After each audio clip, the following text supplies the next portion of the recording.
Hey my friends, how are you? Let's get more news from Packers, but before that, don't forget to subscribe to the channel and leave your like.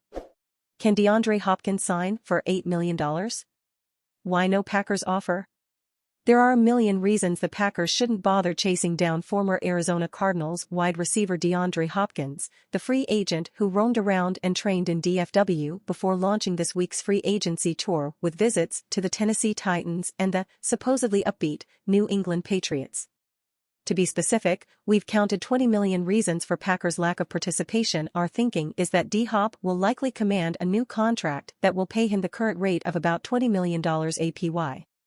But what if our assumption, and perhaps a similar assumption that kept Frisco off Hopkins' travel itinerary, is wrong?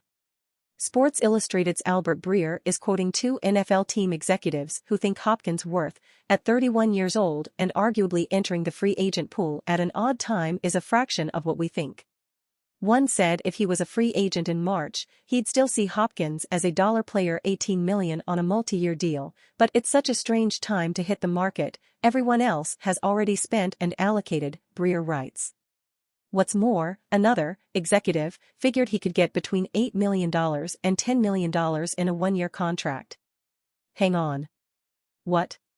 While Hopkins really only got so low a deal, we politely disagreed with both execs. The subject of the timing executive is absurd. Many teams have cap space, and all teams, including Dallas, can create space if they wish.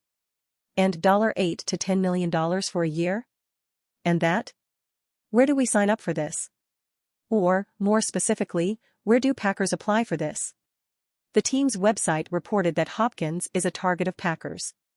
This reasoning is easy to accept, especially as the Packers, who currently have $20 million in cap room. In fact, the salary cap pie was designed to only allow for a few big slices, and another $20 million guy is a perfect fit. But what if DeAndre Hopkins is forced to take a smaller slice? Why wouldn't the chefs at Packers try to serve it? If you're DeAndre Hopkins, waiting makes sense. You have no idea what is going to happen over the next month. Maybe even early into training camp, there are always, unfortunately, injuries. There are needs created. And you fan, what do you think of the DeAndre Hopkins situation? Leave your opinion in the comments.